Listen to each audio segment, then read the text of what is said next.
কোরআন মানো না, শরীয়ত মানো না, তোমরা ক্ষমতায় গেলে পরে চুরি করতে পারো, জনগণের টাকা মেরে লন্ডনে বাড়ি করতে পারো, আর আল্লাহর কোরআনওয়ালারা, আল্লাহর প্রিয় মানুষগুলো আলেমরা ক্ষমতায় গেলে পরে দেশটা সিঙ্গাপুরের চাইতেও সুন্দর হয়ে যাবে। দেশটাকে, সমাজটাকে যদি সুন্দরভাবে সময়টা সুন্দর সমাজ করতে চান, তাহলে কোরআনের শিক্ষা যাদের ভেতরে আছে তাদেরকে নেতা বানানোর দরকার আছে না নাই? কোরআনের শিক্ষা যাদের ভেতরে নাই, আর চুরি করতে দ্বিধাবোধ করবে না, জনগণের টাকা তারা মারতে দ্বিধাবোধ করবে না, জনগণের টাকা চুরি করতে তারা কোনো তাদের গায়ে লাগবে না। কেন? টাকা চুরি করলেই কি আর না করলেই কি?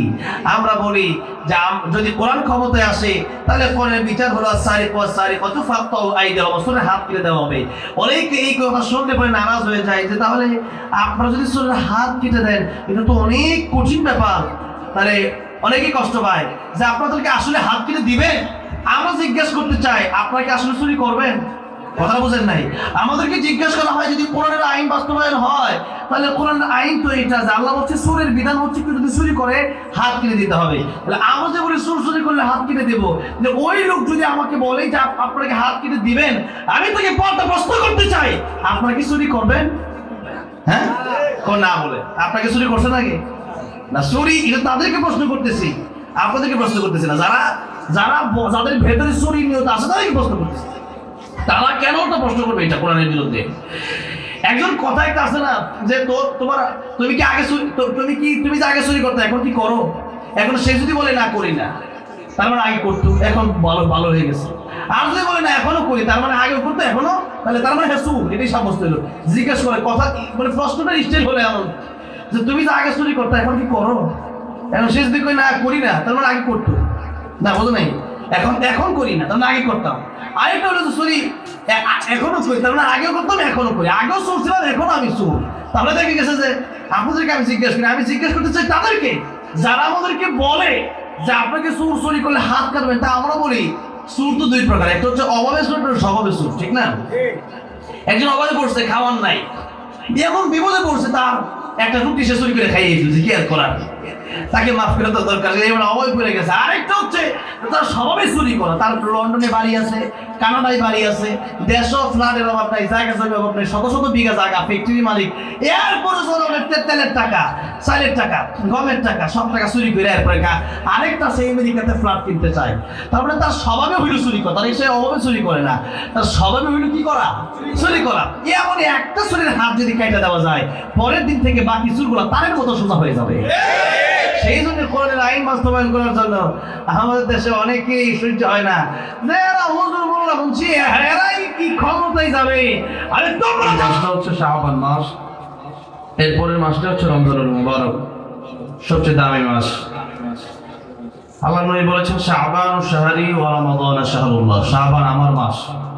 নবীজি যে মাসকে নিজের মাস বলে ঘোষণা দিয়েছেন, এই মাসের দাম আছে না নাই? আছে। নবীর সাথে যার সম্পর্ক তার দামই বেশি। নবীজি মক্কাতে ছিলেন, যে সূরাগুলো নাযিল হয়েছে সেই সূরাগুলোর নাম হচ্ছে মাক্কি। নবীজি মদিনাতুল মুনাওয়ারায় গিয়েছেন, ওখানে যে সূরাগুলো নাযিল হয়েছে সূরাগুলোর নাম কি? মাদানী। তাহলে নবীর সাথে সম্পৃক্ত। নবীজি মদিনায় যাওয়ার আগে মদিনার নাম ছিল ইয়াসরিব।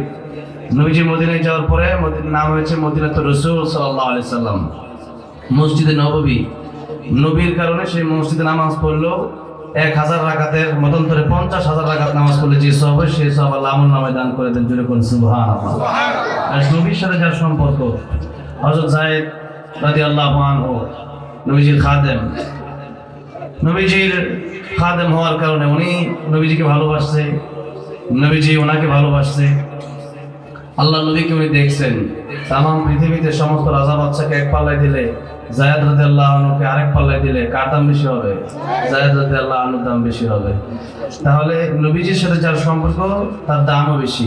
নবীজির সাথে এই মাসের সম্পর্ক, নবীজি এই মাসে রমজানের পরে সবচেয়ে বেশি রোজা রাখতেন শাবান মাসে। শাবান মাস যখন চলে আসতো নবীজির রোজাও বেড়ে যেত। একটা ফ্যান ছাড়লে ডাইরেক্ট ঘোরা শুরু করে না, এবং আস্তে আস্তে তার ঘোরাটা শুরু হয়, ঠিক না? আস্তে আস্তে ঘোরাটা শুরু হয়। একজন মানুষ ডাইরেক্ট 5 ওয়াক্ত নামাজ হতে পারে না, যদি আগে নামাজ একেবারে না পড়ে থাকে ডাইরেক্ট সে 5 ওয়াক্ত হতে পারে না, হয়তো 2 ওয়াক্ত 3 ওয়াক্ত পড়তে পড়তে আস্তে আস্তে সে 5 ওয়াক্ত হয়ে যায়। একজন মানুষ প্রত্যেকটা কাজ একজন ব্যবসায়ী বড় ব্যবসায়ী হতে হলে ছোট থেকে আস্তে তার বড় হতে হয়, লাভ মেরে বড় হওয়া যায় না। ঠিক তেমনি ভাবে রমজান মাস আসার আগে থেকেই নবী রমজানের প্রস্তুতি নিতেন। বিশেষ করে নবীজি রমজানের প্রস্তুতি নিতেন রজব মাস শুরু হওয়া থেকেই।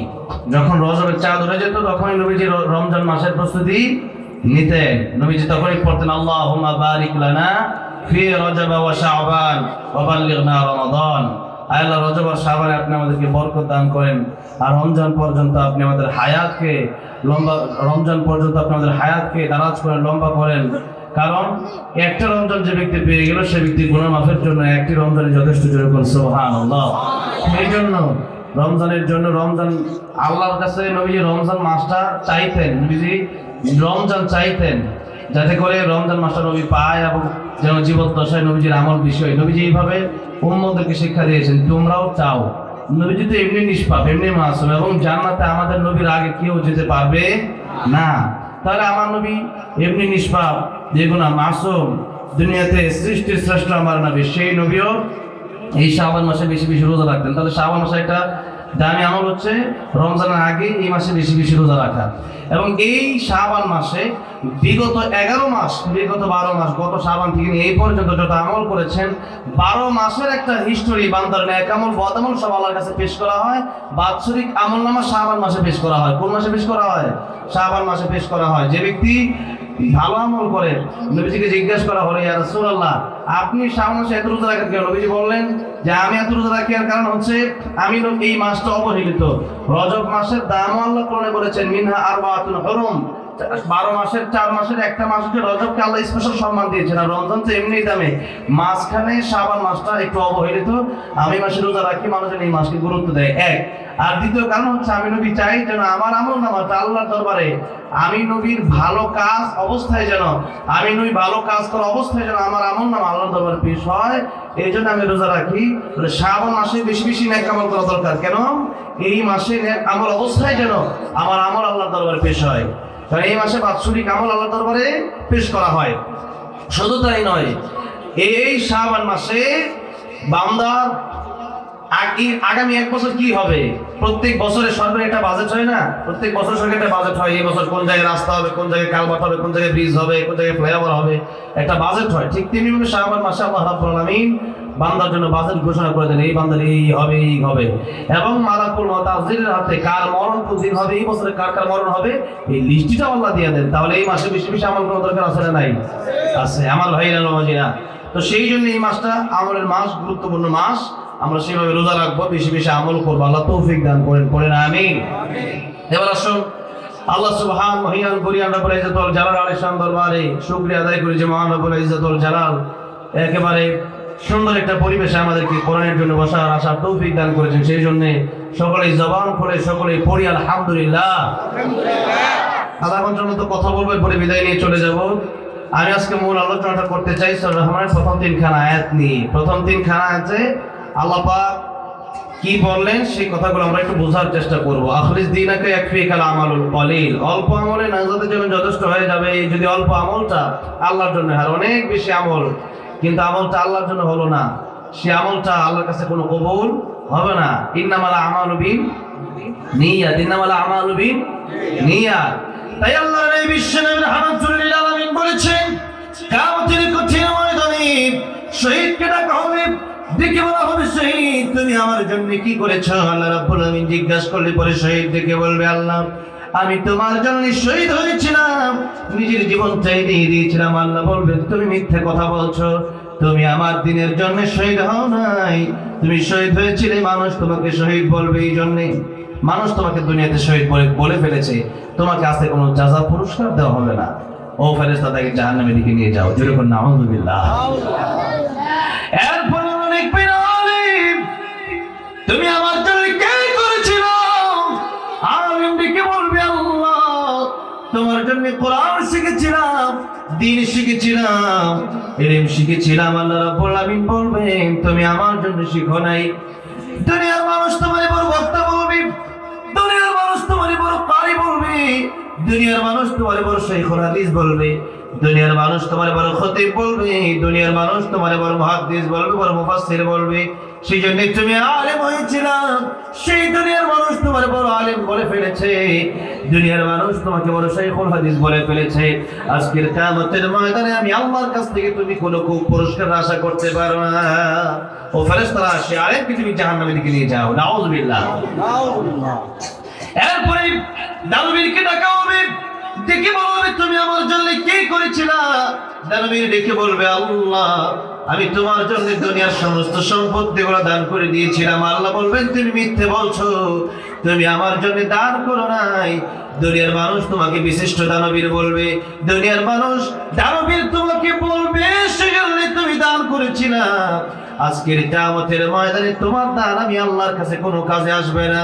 এই দানের মাধ্যমে তুমি জান্নাত পাবা না, এই দানের মাধ্যমে আমি আল্লাহর কাছ থেকে তুমি কোনো পুরস্কার পাবা না। দুনিয়াতে তোমাকে মানুষ দানবীর বলে ফেলেছে, বিশিষ্ট দানবীর পোস্টার লেখা হয়ে গেছে। আজকের কিয়ামতের কঠিন ময়দানে আমি আল্লাহ দানের বিনিময়ে তোমাকে জান্নাত দেব না। ও ফেরেশতারা, তাকে জাহান্নামের দিকে নিয়ে যাও। সুতরাং শহীদ হওয়ার পর জান্নাতে যাওয়া যাবে না, কারণ নিয়তে ভেজাল, নিয়তে ভেজাল। ইন্নামাল আমালু বিনিয়াত, নিয়ত ঠিক না থাকলে পাওয়া যাবে না কোনো পুরস্কার। বড় আলিম হয়েও জান্নাতে যাওয়া যাবে না, বড় মুফাসসির হয়েও জান্নাতে যাওয়া যাবে না, বড় শাইখুল হাদিস হয়েও জান্নাতে যাওয়া যাবে না। কারণ হচ্ছে নিয়তে ছিল ভেজাল। দুনিয়ার মানুষ বড় আলেম বলবে এটা ছিল নিয়ত। বড় দানবীর হয়েও জান্নাতে যাওয়া যাবে না, কারণ নিয়তে ভেজাল। আলোচনা শুনলেন অনেক বেশি, কিন্তু নিয়ত ঠিক নাই, কোনো কাজে আসবে। আর যদি নিয়ত ঠিক থাকে আল্লাহর নেই বলে অবসর, তুমি শোনো এক একটা যদি তুমি বোঝার চেষ্টা করো, আল্লাহ রাব্বুল আলামিন তোমাকে 100 রাকাত নফল নামাজ পড়লে যে সওয়াব হতো, তার চেয়ে বেশি সওয়াব তোমার আমলনামায় আল্লাহ রাব্বুল আলামিন দান করে দিবেন। সুবহানাল্লাহ।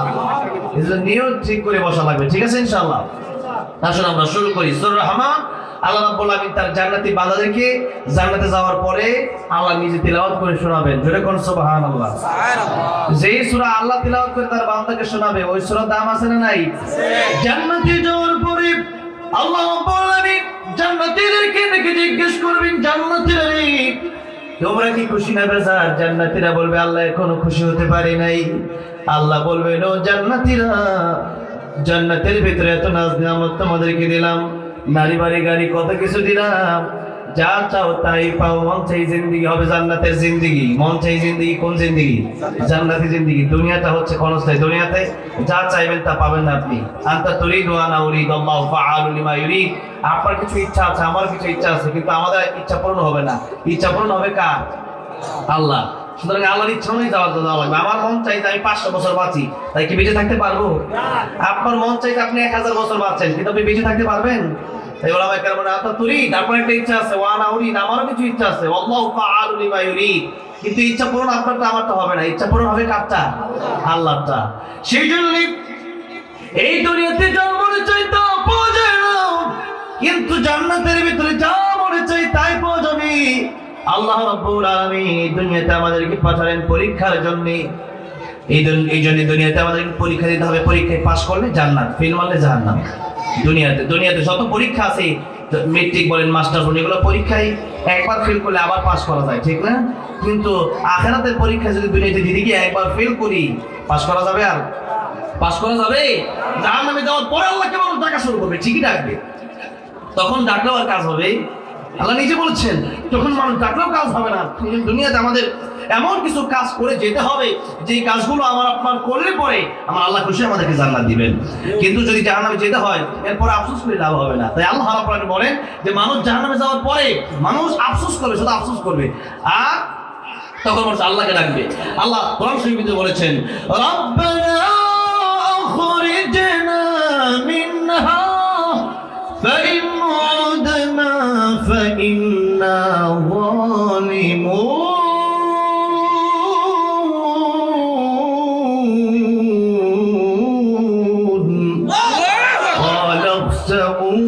فيها ولا تكلمون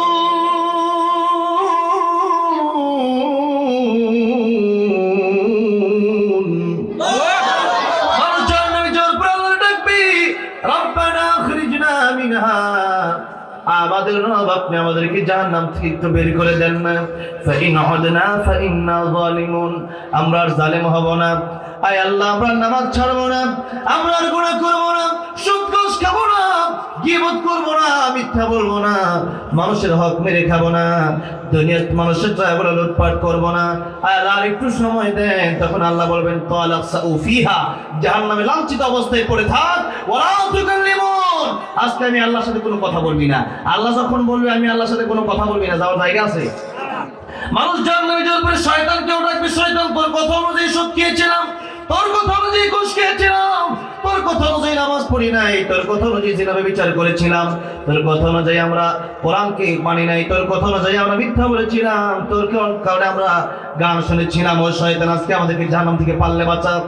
শয়তান তখন বলবে, কোরআন শরীফে আল্লাহ বলে, শয়তান তখন বলবে ইন্নাল্লাহা ওয়াদাকুম ওয়াদাল হক, কোরআনের কথাগুলো সত্য ছিল, কোরআনের কথাগুলো কেন মানো নাই? কোরআনের কথাগুলো যদি মেনে নিতা আজকে জাহান্নামে আসা লাগতো না। কোরআন এবং সুন্নাহর কথাগুলো দলিল ভিত্তিক তোমাদেরকে বলা হয়েছিল, তোমাদেরকে বলা হয়েছিল তোমরা দুনিয়াতে একসময় ছিল না, এখন আসো একসময় থাকবা না। তাহলে ছিল না, বানানো কে? আবার যাবা কোথায়? সব আল্লাহ বলেছিলেন, কিন্তু তোমরা দুনিয়াতে কোরআনের কথাগুলো শোনো নাই। মানুষ আফসোস করবে আর বলবে ওয়াকালু লাউ কুন্না নাসমাউ আও নাকিলু মা কুন্না ফি আসহাবিস সাঈর। ওই দিন দুনিয়াতে যদি কোরআনের কথাগুলো শুনে নিতাম আর মেনে নিতাম, আজকে জাহান্নামে আমাদের আশা লাগতো না। অবশ্যই মানতে আল্লাহ রাব্বুল আলামিন বলছেন আর রহমান আল্লামাল কুরআন খালাকাল ইনসান, দয়ালু তিনি রহমান, তিনি দয়াময়, তিনি কোরআন শিখালেন যিনি, মানুষ বানালেন যিনি, কোরআন শিখালেন যিনি, মানুষ বানালেন যিনি। আল্লাহ রাব্বুল আলামিন জান্নাতের ভিতরে যখন মানুষ বলবেন যে আমরা আল্লাহ এখনো খুশি হতে পারি নাই, কারণ জান্নাতের ভিতরে সবচেয়ে বড় নিয়ামত তোমার দিদার। আল্লাহ যতক্ষণ পর্যন্ত তোমার দেখবেন না ততক্ষণ পর্যন্ত আমাদের মনের আশা মিটবে না। আব্দুল কাদের জিলানী রাহমাতুল্লাহ আলাইহি দুনিয়া থাকতেই তিনি বলতেন, জান্নাতু দু যখসিয়ার বিকা করো, জান্নাতু দু যখসিয়ার বিকা করো, আরজু है मैं तुझसे देखा करूं, आरज़ू है मैं तुझसे देखा करूं। आय अल्लाह, জান্নাত জাহান্নাম দিয়ে আমি কি করব? আল্লাহ, জান্নাত যদি নাও দাও, আর যদি তুমি আল্লাহর একটা নজর আমি আব্দুল কাদের দেখতে পারি, আমি আব্দুল কাদের জিলানীর অন্তরে আর কোনো দুঃখ থাকবে না। জোরে বলা যাবে না সুবহানাল্লাহ?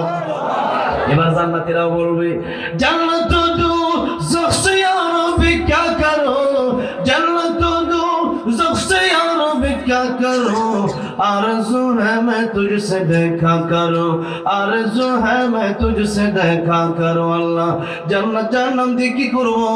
আল্লাহ, জাহান্নামে আসছি, তোমার যতক্ষণ না দেখবো ততক্ষণ পর্যন্ত জান্নাত পাই আমরা খুশি হব না।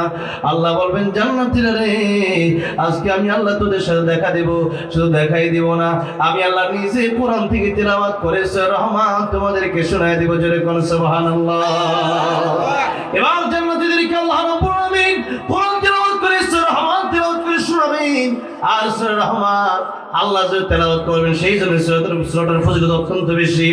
বারবার একটা আয়াত আল্লাহ বলেন, সেই আয়াতুল ফাবি আইয়ি আলাই রাব্বিকুমা তুকাদ্দিবান, তোমরা আমার কোন কোন নিয়ামতকে অস্বীকার করবে? এই পৃথিবীতে যে নিয়ামত, আমরা নিয়ামত ছাড়া বাঁচার কোনো সুযোগ নাই। আছে? বসেছি কার নিয়ামত, কথা বলতেছি কার নিয়ামত, শুনতেছি কার নিয়ামত, শ্বাস নিচ্ছি কার নিয়ামত, খাই যে সব কার নিয়ামত, সবই আল্লাহর নিয়ামত। সেই জন্যই আল্লাহর নিয়ামতের ব্যাপারে আল্লাহ বললেন, যত নিয়ামত আমি দিলাম সবচেয়ে দামি নিয়ামতের নাম আমি আল্লাহ বললাম আমি আল্লাহ রহমান। তোমাদের উপর যত নিয়ামত আমি আল্লাহ দিলাম, নিয়ামত দিয়ে আমি আল্লাহ হলাম রহমান। আর আমি আল্লাহ রহমান হওয়ার কারণে যত নিয়ামত তোমাদেরকে দিলাম সবচেয়ে দামি নিয়ামতের নাম হলো প্রথম চাই আল্লাহ আল্লামাল কোরআন। আমি আল্লাহ রহমান কেন? আমি আল্লাহ তোমাদেরকে দিলাম কোরআন, তোমাদেরকে আমি আল্লাহ কোরআন শিখাইছি। তাহলে যত নিয়ামতের কথা আল্লাহ রহমান বলছেন, প্রথম নিয়ামতের নামই হচ্ছে আল্লাহ বলেন আমি তোমাদেরকে দিলাম শিখালাম কোরআন। তাহলে যত নিয়ামত পৃথিবীতে আছে সবচেয়ে দামি নিয়ামতের নাম হচ্ছে কোরআন শরীফ। সবচেয়ে দামি নিয়ামতের নাম কি? কোরআন শরীফ। এই পৃথিবীতে অনেকেই, বাংলাদেশের এত মুসলমান অনেকেই কোরআন শরীফ পারেও না, কোরআনের শিক্ষাকে তারা গুরুত্ব দেয় না। যদি জিজ্ঞেস করে যে আপনার ছেলে কি করে, আমার ছেলে বড় ব্যারিস্টার, ওরে মাশাআল্লাহ বিশাল ব্যাপার সেবার। আপনার ছেলে কি করে, আমার ছেলে ইঞ্জিনিয়ার, বিশাল বড় ব্যাপার সেবার। আপনার ছেলে কি করে, আমার ছেলে ডাক্তার, বিশাল বড় ব্যাপার সেবার। আপনার ছেলে কি করে, আমার ছেলে জজ, বিশাল ব্যাপার। আপনার ছেলে কি, আমার ছেলে উকিল, বিশাল ব্যাপার। কিন্তু যদি বলে যে আমার ছেলেটা হাফেজ, ভালো না, ও মাশাআল্লাহ ভালো, তখন এটা দেখা গেছে ওইরকম একটা তার গুরুত্ব নেই, তাহলে তার চোখটা বড় হয় না, তার ভিতরে মনে হয় না যে এটাকে কোনো বড় শিক্ষা। তার কাছে মনে হয় যে হাফেজ ভালো না, মোল্লা কাঠমোল্লা বুঝি, এরকম মনে হয়, ঠিক না? কিন্তু দেখেন মুসলমান, ওরা পৃথিবীতে যত শিক্ষা আছে সব শিক্ষা মানুষের বানানো। একটা মাত্র শিক্ষা, যে শিক্ষা আবার আল্লাহ নিজে পৃথিবীর মানুষকে দিয়েছেন, সেই শিক্ষার নাম কি? আল কোরআন। সেই শিক্ষার নাম কি? কোরআনের শিক্ষা। আর এই শিক্ষাকে আপনি কোনো গুরুত্বই দেন না। আল্লাহ বলেছেন, আল্লাহ বলেন না খলাকাল ইনসান, আল্লাহ আমার কোরআন। আল্লাহ বলেছেন আল্লাহ আমার কোরআন খলাকাল ইনসান। আগে কোরআন পরে মানুষ, আগে কোরআন পরে কিন্তু আমরা তো দেখি যে আমরা মানুষ আগে জন্ম নিলাম, পরে কোরআন শিখলাম। আল্লাহ কয় না, সুরতে মানুষ হইলে খাঁটি মানুষ হওয়া যায় না, সিরতে মানুষ হওয়া লাগে। তার মানে দেখতে শুনতে মানুষ হইলেই, দেখতে শুনতে মানুষ ফেরাউনের লাশ দেখতে গেছিলাম মিশরে, ওইটাও তো দেখতে মানুষের মতোই দেখা যায়, দেখা যায় না? ফেরাউনের মানুষের মতো দেখা যায় না? এরপরে আবু জাহেল, আবু লাহাব, উতবা, সাইবা, ওয়ালিদ ইবনে মুগীরা, নজর ইবনে হারেস, এই কাফেরগুলা যাদের নাম বললাম, সে তো দেখতে মানুষের মতো দেখা যাইতো, কিন্তু বাস্তবিক পক্ষে এরা খাঁটি মানুষ হতে পারে না। তাহলে মানুষের ব্যাপারে আল্লাহ বলেন যে মানুষ ফেরেশতার চেয়ে দামি কখন? যখন কোরআন শিখবে। আর মানুষ পশুর চাইতে নিকৃষ্ট কখন? যখন তার সাথে কোরআনের কোনো সম্পর্ক থাকবে না। তাহলে সুরতে এবং সিরতে উভয় ভাবে যদি প্রকৃত গুণাবলীর মাধ্যমে মানুষ হওয়া লাগে, তাহলে কোরআন শিখতেই হবে। কোরআন শিখা ছাড়া মানুষ হওয়া যাবে না। এবং কোরআন শুধু নিজে শিখলেই হবে না, সন্তানকে কোরআন শেখাতে হবে। সূরা তাহরিম আয়াত নাম্বার 6 আল্লাহ বলেন, ইয়া আইয়ুহাল্লাযীনা আমানু কু আনফুসাকুম ওয়া আহলিকুম নারা। হে ইমানদারেরা, নিজেরা জাহান্নামের আগুন থেকে বাঁচো, পরিবারকে জাহান্নামের আগুন থেকে বাঁচাও। তাহলে আল্লাহর কথা বক্তব্য হলো দুইটা। একটা হলো নিজেরা জাহান্নাম থেকে আগে বাঁচো, এরপরে তোমাদের যে পরিবার আছে, তোমাদের সন্তান, তোমার স্ত্রী, তোমার ভাই, তোমার বোন, যদি তুমি ইসলাম বুঝো, তোমার মা বাবা বোঝে না, তাহলে তোমার মা বাবাকে বোঝাও। তুমি ইসলাম বুঝো, তুমি নামাজ পড়ো, তোমার সন্তান পড়ে না, তাহলে কিন্তু তোমাকে ধরা হবে। আপনি নামাজ পড়েন, আপনি কোরআন পারেন, কিন্তু আপনার সন্তানকে আপনি কোরআন শেখান নাই, এই কারণে আপনাকে জাহান্নামে যেতে হবে। কেন আপনি আপনার সন্তানকে কোরআন শেখালেন না? সেই জন্য দায়িত্ব দুইটা। একটা হলো নিজে জাহান্নামের আগুন থেকে বাঁচতে হবে, আরেকটা হলো পরিবারকে জাহান্নামের আগুন থেকে বাঁচাতে হবে। তাহলে নিজে কোরআন শিখতে হবে, পরিবারকে কোরআন শেখাতে হবে। আল্লাহ বলেন তোমরা নিজেরা পরিবারকে কোরআন শিখাও, নিজেরা পরিবারকে জাহান্নাম থেকে বাঁচাও। তাহলে নিজেরা যেহেতু ওইরকম কোরআন হাদিসের জ্ঞান অনেকের নাই, সেই জন্য দেখা আপনার এখানে মিফতাহুল জান্নাত মাদ্রাসা আছে। এই মাদ্রাসা ছেলেকে, এই মাদ্রাসা সন্তানকে দেওয়া দরকার আছে না নাই? যেহেতু আমরা যেহেতু সবাই কোরআন শরীফ শিক্ষাটা আমরা সবাই পারি না ওইরকম ভাবে, কমপক্ষে নিজের সন্তানকে যেহেতু মাদ্রাসা আছে, এই জন্য মাদ্রাসারা বলতেছে যে তোমরা যেহেতু পারতেছো না, তাহলে আমরা মাদ্রাসা করেছি, আমরা তোমাদের সন্তানদের জাহান্নাম থেকে বাঁচানোর দায়িত্ব আল্লাহ রাব্বুল আলামিন তো মূল, কিন্তু ওসিলা তো লাগবে। আমরা তোমাদের সন্তানকে কোরআন শেখানোর দায়িত্ব নিলাম, বলি আলহামদুলিল্লাহ। এই মাদ্রাসা, এই মসজিদ, এটা আপনাদের জন্য নিয়ামত। তাহলে কোরআন শিখলে আল্লাহ বলেন খলাকাল ইনসান, প্রকৃত মানুষ হতে পারবা। তাই আল্লাহ আগে কোরআনের কথা বলেন, পরে মানুষের কথা বললেন। আর নবীজি বলেছেন এই পৃথিবী টিকে থাকার জন্য কোরআন শিখতে হবে। এই পৃথিবীর ততক্ষণ পর্যন্ত পৃথিবী ধ্বংস হবে না, যতক্ষণ পর্যন্ত আল্লাহ বলার মতো একজন ব্যক্তি পৃথিবীতে থাকবে। আর আল্লাহ বলনেওয়ালা, পৃথিবীতে আল্লাহকে ডাকা, এগুলো শেখায় কি স্কুলে না মাদ্রাসায়? মাদ্রাসায় শিক্ষা দেওয়া হয়।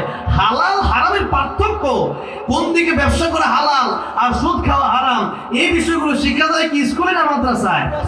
বরং বিভিন্ন জায়গায় মাদ্রাসা ছাড়া অন্য শিক্ষাগুলোতে সুদের শিক্ষা দেওয়া হয়, কিভাবে সুদ খেতে হবে, কিভাবে ব্যাংকের নীতিতে কিভাবে সুদ ছেড়ে বড় লোক হওয়া যাবে, এই শিক্ষাগুলো অনেক পৃষ্ঠায় বইতে দেওয়া হয়। কিন্তু মাদ্রাসায় এমন একটা শিক্ষা, যে শিক্ষাতে হালাল হারামের পার্থক্য আছে, জায়েজ না জায়েজের পার্থক্য আছে, দুনিয়া এবং আখিরাত বোঝার মতো শিক্ষাই কোরআনের শিক্ষাই মাদ্রাসা শিক্ষা। আর মাদ্রাসার শিক্ষা যখন থাকবে না, পৃথিবীও থাকবে না, কারণ আল্লাহ বলার মতো লোকও থাকবে না। এখন মাদ্রাসা যেহেতু আছে, আল্লাহ বলার মতো লোকও আছে, যেহেতু কোরআন শেখানো হচ্ছে। অন্যান্য সবাই আল্লাহ বলে কেন? এই আলেমদের ছোঁয়ার কারণে। পৃথিবীতে বহু দেশ আছে তারা তাদের বিয়ে শাদী লাগে না, ইউরোপ আমেরিকাতে গিয়ে দেখবে তাদের বিয়েই লাগে না, বিয়ে ছাড়াই তারা এমনি অবৈধ রিলেশনের মাধ্যমে তাদের সন্তান জন্ম হচ্ছে। অবৈধ সম্পর্কের মাধ্যমে সন্তান হলে এটা হালাল না হারাম? হারাম যারা সন্তান, তাহলে সেই জায়গায় তারা এটাকে কিছু মনেই করে না। আর আমার দেশের এই মানুষগুলো তারা তো জানে যে বৈধ পন্থা হলো বিয়ে, এই বিয়ের মাধ্যমে সন্তান হালাল। এটা কি স্কুলের শিক্ষা না কোরআনের শিক্ষা? এটা হলো কোরআনের শিক্ষা। তাহলে এই যে শিক্ষাগুলো, পরকাল, জান্নাত কোন দিকে আর জাহান্নাম কোন দিকে, এটা হলো কোরআনের শিক্ষা। এটা আপনাকে স্কুল কলেজ ইউনিভার্সিটি দিবে না। স্কুল কলেজ ইউনিভার্সিটির শিক্ষাটা আপনার জন্য আমার জন্য ফরজ নয়। আর কোরআনের শিক্ষা তলাবুল ইলমি ফারিদাতুন আলা কুল্লি মুসলিম, কোরআনের শিক্ষা হচ্ছে আমার আপনার জন্য ফরজ কথা। ঠিক আছে? সেই জন্য অন্য শিক্ষা না শিখলে আমার আল্লাহ জিজ্ঞেস করবেন না তুমি কেন ব্যাংকে নীতিমালা শিখো নাই, কেন তুমি রাষ্ট্র চালাতে হবে ওই রকম তুমি শিক্ষা শিখো নাই, কেন তুমি এই যে তুমি এই তোমার দুনিয়াতে তোমার কিভাবে ডক্টর ইঞ্জিনিয়ার হতে এটা শিখে নাই কেন, এটা আল্লাহ জিজ্ঞেস করবে না। আল্লাহ জিজ্ঞেস করবে তুমি কেন কোরআন শিখো নাই, এই জবাব দাও।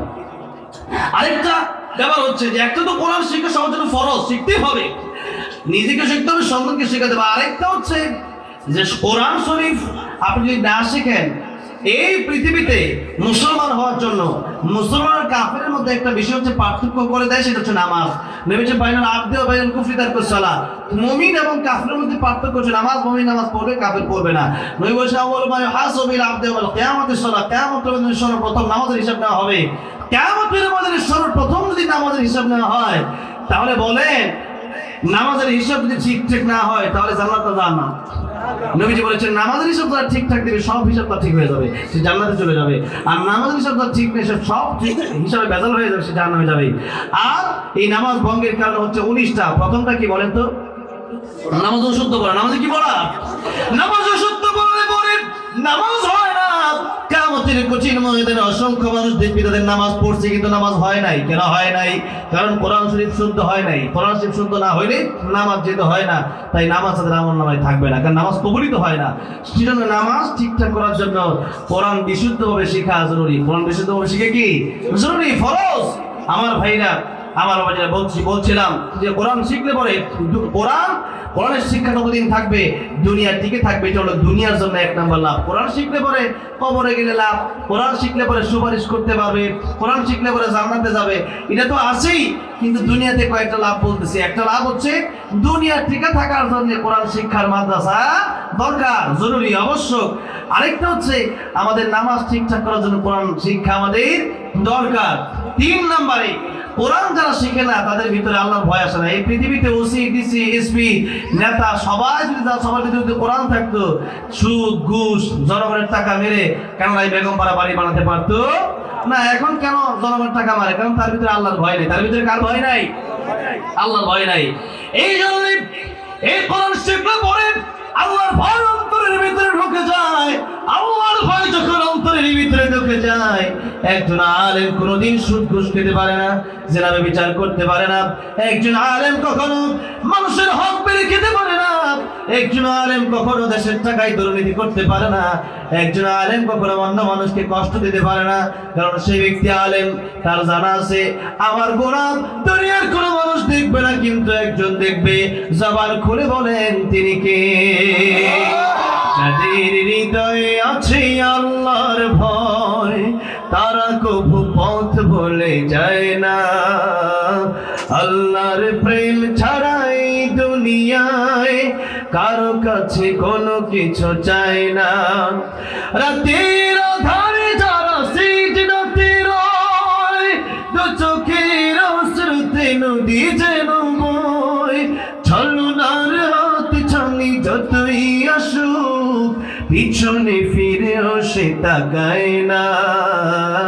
যাদের হৃদয়ে আছে আল্লাহর ভয়, তারা কবু পথ ভুলে যায় না।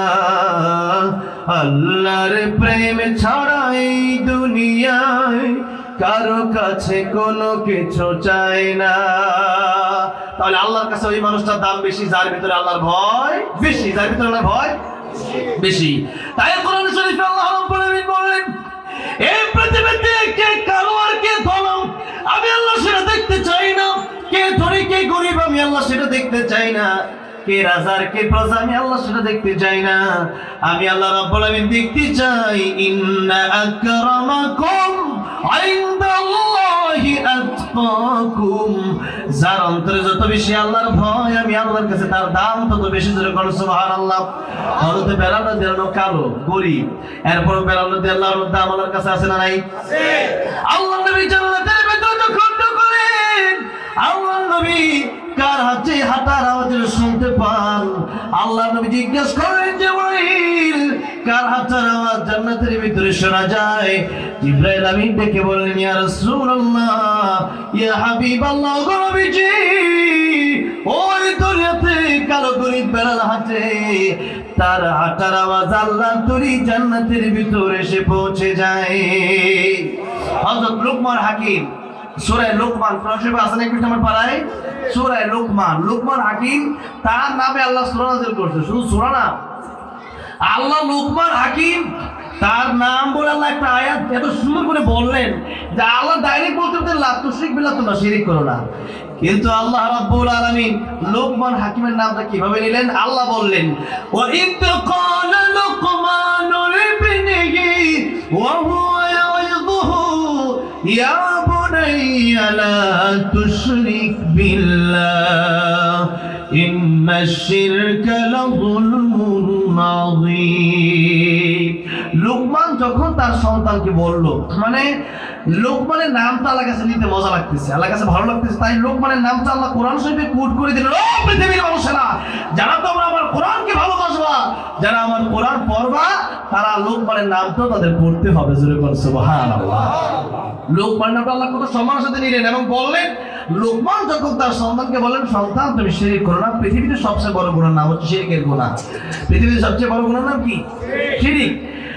লোকমানের নাম আল্লাহ এইভাবে নিলেন, অথচ লোকমান হাকিম কালো গরীব এমন একজন সাধারণ একজন কর্মচারী, এমন লোকমান হাকিমের নাম আল্লাহ একটু সুন্দর করে পড়লেন। তার নামে আল্লাহ সূরা নাযিল করলেন কেন? তার ভিতরে আল্লাহর ভয় আছে। তার ভিতরে কি আছে? আল্লাহর ভয় আছে। তাহলে আল্লাহর ভয়টা কোরআন শিক্ষা ছাড়া হবে না। আল্লাহর ভয় যার অন্তরের ভিতরে চলে আসবে, সে ব্যক্তি দুনিয়াতে সোনার মানুষ হয়ে যাবে। দেশটাকে যদি সুন্দরভাবে দেশটা করতে চান, দেশটাকে সমাজটাকে যদি সুন্দরভাবে সময়টা সুন্দর সমাজ করতে চান, তাহলে কোরআনের শিক্ষা যাদের ভিতরে আছে তাদেরকে নেতা বানানোর দরকার আছে না নাই? কোরআনের শিক্ষা যাদের ভিতরে নাই, আর চুরি করতে দ্বিধাবোধ করবে না, জনগণের টাকা তারা মারতে দ্বিধাবোধ করবে না, জনগণের টাকা চুরি করে তারা কোনো তাদের গায়ে লাগবে না। কেন? টাকা চুরি করলেই কি আর না করলেই কি? আমরা বলি যে যদি কোরআন ক্ষমতায় আসে তাহলে কোরআনের বিচার হলো হাত কেটে দেওয়া হবে। অনেকে এই কথা শুনলে পরে নারাজ হয়ে যায় যে তাহলে আপনারা যদি চোরের হাত কেটে দেন, এটা তো অনেক কঠিন ব্যাপার। তাহলে অনেকেই কষ্ট পায় যে আপনাদেরকে আসলে হাত কেটে দিবেন। আমরা জিজ্ঞেস করতে চাই, আপনারা কি আসলে চুরি করবেন? কথা বুঝেন নাই? আমাদেরকে জিজ্ঞেস করা হয় যদি কোরআনের আইন বাস্তবায়ন হয়, তাহলে কোরআনের আইন তো এটা যে আল্লাহ বলছে চোরের বিধান হচ্ছে কেউ যদি চুরি করে হাত কেটে দিতে হবে। তাহলে আমরা যে বলি চোর চুরি করলে হাত কেটে দেবো, যে ওই লোক যদি আমাকে বলে যে আপনাকে হাত কেটে দিবেন, আমি তাকে পথটা প্রশ্ন করতে চাই, আপনারা কি চুরি করবেন? হ্যাঁ, না বলে আপনাকে চুরি করছে নাকি? না, চুরি এটা তাদেরকে প্রশ্ন করতেছি, আপনাদেরকে প্রশ্ন করতেছি না। যাদের ভেতরে চুরি নিয়ত আছে তাদেরকে প্রশ্ন করতেছি। তারা কেন ওটা প্রশ্ন করবে? এটা কোরআনের বিরুদ্ধে।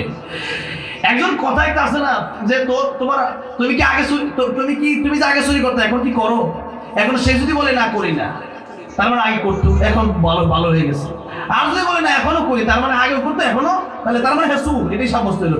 জিজ্ঞেস করে কথা, মানে প্রশ্নটা স্টেল হলে এমন যে তুমি যে আগে চুরি করতে এখন কি করো? এখন সে যদি কই না করি না, তার মানে আগে করতো না, বোঝো নাই? এখন করি না, তার মানে আগে করতাম। আরেকটা হলো চুরি এখনো করি, তার মানে আগেও করতাম এখনো করি, আগেও চোর ছিলাম এখনো আমি চোর। তাহলে দেখে গেছে যে আপনাদেরকে আমি জিজ্ঞেস করতে চাই তাদেরকে যারা আমাদেরকে বলে যে আপনাকে চুরি করলে হাত কাটবেন। তা আমরা বলি চুর তো দুই প্রকার, একটা হচ্ছে অভাবে চুর, একটা স্বভাবে চুর, ঠিক না? একজন অভাবে পড়ছে, খাওয়ার নাই, এমন বিপদে পড়ছে, তার একটা রুটি সে চুরি করে খাইয়ে দিয়েছে, কি আর করার? তাকে মাফ করে তো দরকার নেই, এবার অবৈ করে গেছে। আরেকটা হচ্ছে তার স্বভাবে চুরি করা। তার লন্ডনে বাড়ি আছে, কানাডায় বাড়ি আছে, দেশও ফ্ল্যাটের অভাব নাই, জায়গা জমির অভাব নাই, শত শত বিঘা জায়গা, ফ্যাক্টরি মালিক, এরপরে তেলের টাকা, চালের টাকা, গমের টাকা, সব টাকা চুরি করে এরপরে আরেকটা সেই আমেরিকাতে ফ্ল্যাট কিনতে চায়। তারপরে তার স্বভাবে হইল চুরি করা, তার সে অভাবে চুরি করে না, তার স্বভাবে হইল কি করা? চুরি করা। এমন একটা চুরির হাত যদি কাটা দেওয়া যায়, পরের দিন থেকে বাকি চুরগুলো তারের মতো সোজা হয়ে যাবে। সেই জন্য কোরআনের আইন বাস্তবায়ন করার জন্য আমাদের দেশে অনেকেই সহ্য হয় না, যে এরা হুজুর বললা বলছি এরাই কি ক্ষমতায় যাবে। আরে তোমরা যাও, কোরআন মানো না, শরীয়ত মানো না, তোমরা ক্ষমতায় গেলে পরে চুরি করতে পারো, জনগণের টাকা মেরে লন্ডনে বাড়ি করতে পারো, আর আল্লাহর কোরআন ওয়ালারা, আল্লাহর প্রিয় মানুষগুলো আলেমরা ক্ষমতায় গেলে পরে দেশটা সিঙ্গাপুরের চাইতেও সুন্দর হয়ে যাবে। কারণ তাদের ভিতরে আছে কার ভয়? আল্লাহর ভয়। তারা বিশ্বাস করে আমি চুরি করলে আমার জনগণ দেখবে না, আমার দেখবে কি?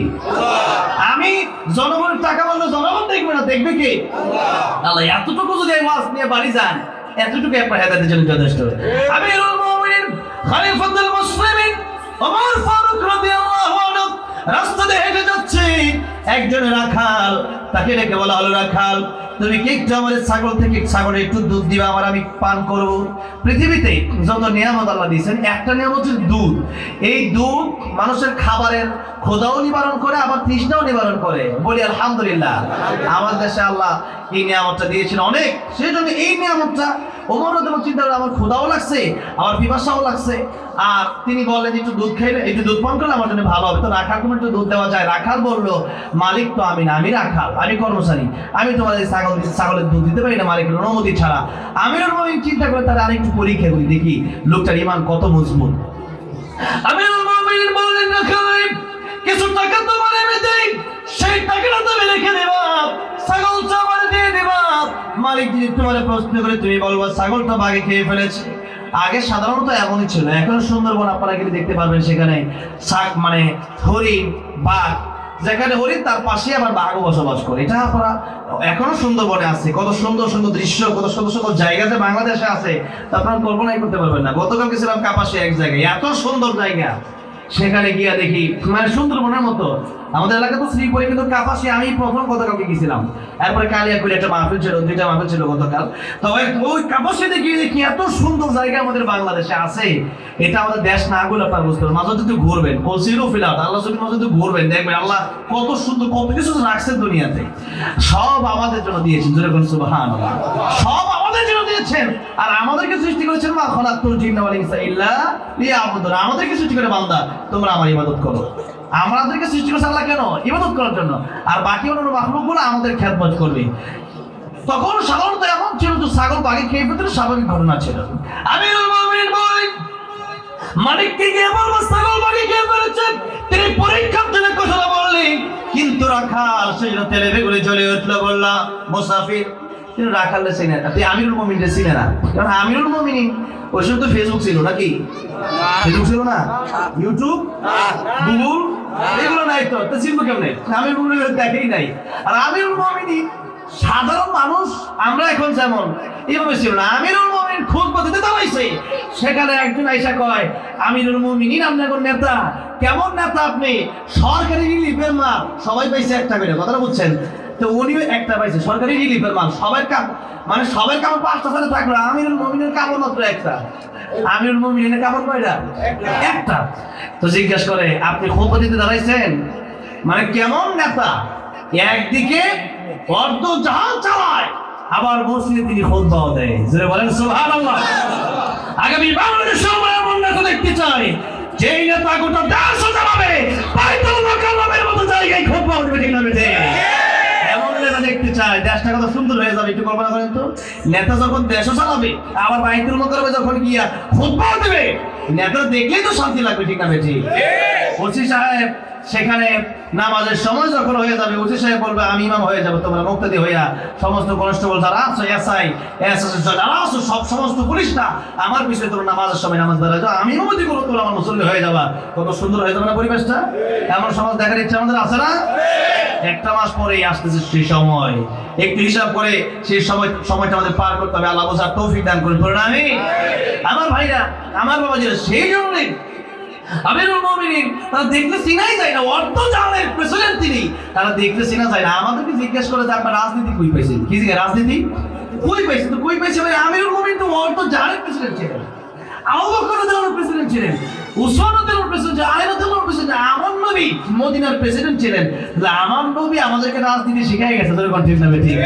তোমরা রাজনীতিতে না বসতে পারে, কোরআন বলা রাজনীতিতে না বসতে পারে, ইসলাম বলা না, কোরআন বলা না, দিন বলা না, রাজনীতিতে না বসতে পারে, সুদ কুসুর পাটপার গুলো রাজনীতিতে বসবে।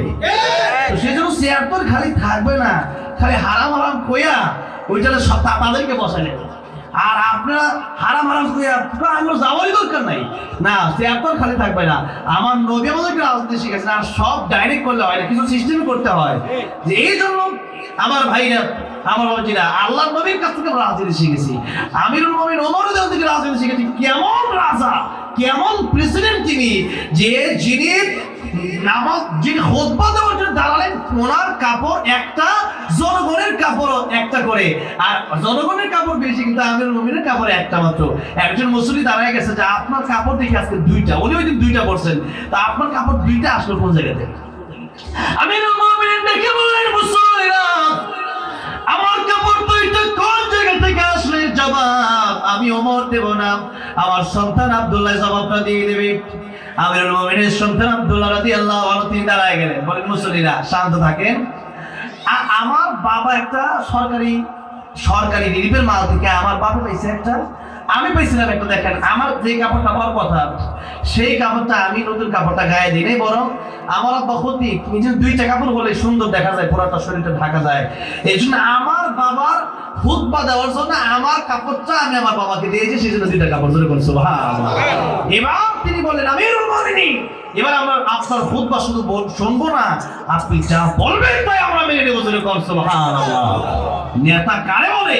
যে আমিরুল মুমিনিন প্রেসিডেন্ট, তার চলাফেরা এমন, রাখাল তারে দমক দেয়, রাখাল তারে কি করে দমক দেয়। মিয়া লম্বা তো কমাও নাই, আর আমার কাছে ছাগল বিক্রি করতে বলো, তুমি কি আল্লাহকে ভয় পাও না?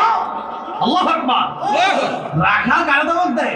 বাচ্চারে দমক দেয়, আসলেই ক্ষমতা আনলো।